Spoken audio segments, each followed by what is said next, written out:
யாருக்குமே அந்த வருத்தம் சமூகத்தை நேசிக்கிற யாருமே என்ன பண்ணுவாங்கன்னா ஏன் நம்ம சமூகம் அடுத்த தலைமுறை இவ்வளவு மோசமாக வளர்ந்தா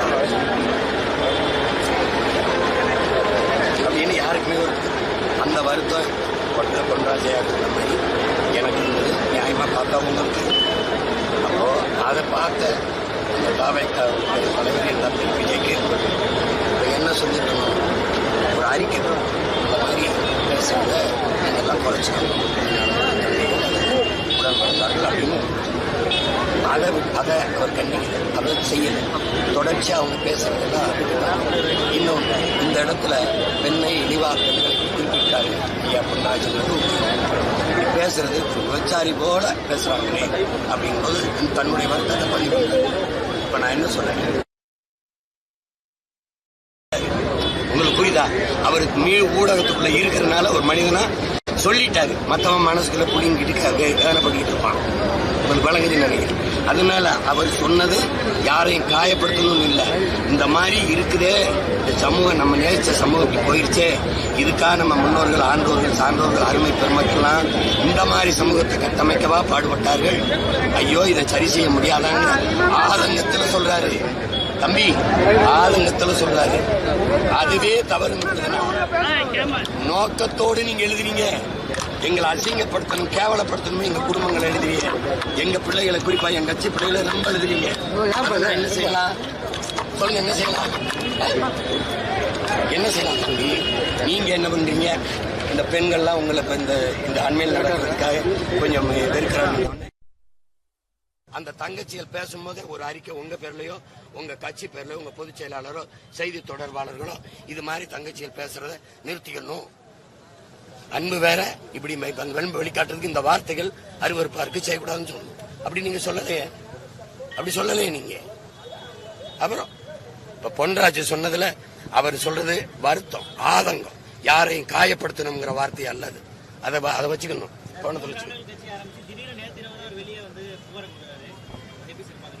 அதே பெண்கள்கிட்ட ஒரு ஈர்ப்பை ஏற்படுத்தணும்னு நினைக்கிறாப்ல. இது கோடி பிரச்சனை நடந்திருக்கு. எந்த பிரச்சனைக்கு வந்திருக்காப்ல? உங்களால செத்தவனுக்கே நீ போய் பார்க்கல. இப்ப அண்மையில தஞ்சாவூர் நடந்தது, ஒருத்தன் செத்து போயிட்டான். என் கட்சி பிள்ளை போய் மருத்துவமனையில பார்த்து என் கட்சி பிள்ளை போய் சாவுல நிக்குது. உன் கட்சிக்காரன் கூட போய் நிக்கலையே. உங்க விஜய் உயிரென வர்றேங்கிற, உங்க விஜய் உயிரெடுக்க வர்றேங்கிறதான் சரியான பாட்டு. எந்த இடத்துல போன இடமெல்லாம் செத்துருக்கான். அப்புறம் வருத்தம் சொல்லணும்ல, போக முடியல. இப்ப அங்க போனா கூட்டம் வரும், ஆனா வளைகாப்புக்கு போக கூட்டம் வராது. கல்யாண வரவேற்புக்கு போனா கூட்டம் வராதா? என்ன ஒண்ணும் பேச மாட்டேங்கிறீங்க? அதுக்கு ஏன் வரல? அதுக்கு ஏன் வரல?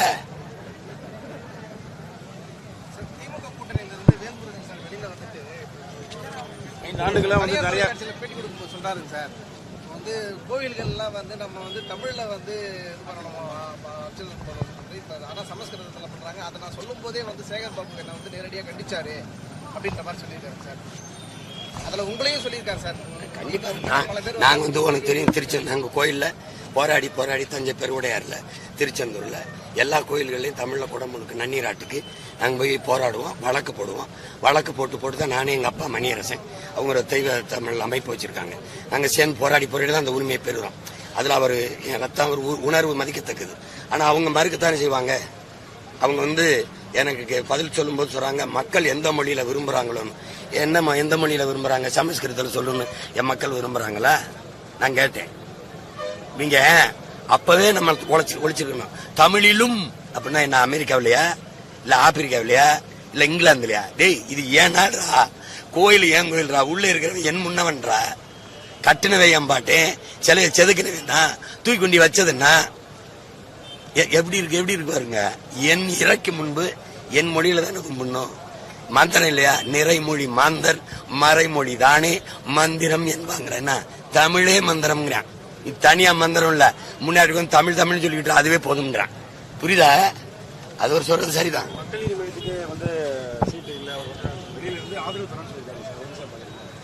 இதுக்கெல்லாம் என்கிட்ட போய் கேட்கலாமா? எங்க அண்ணன் எங்க கூட்டணியில் இருக்க நெருக்கடி புரிஞ்சு சூழ்நிலை பெருந்தன்மையா வேணான்னு விட்டுட்டாரு. அதுல என்ன சொல்றது? வேணா இது போய் எதுக்கு நம்மளால ஒரு நெருக்கடி வேணான்னு விட்டுட்டாரு.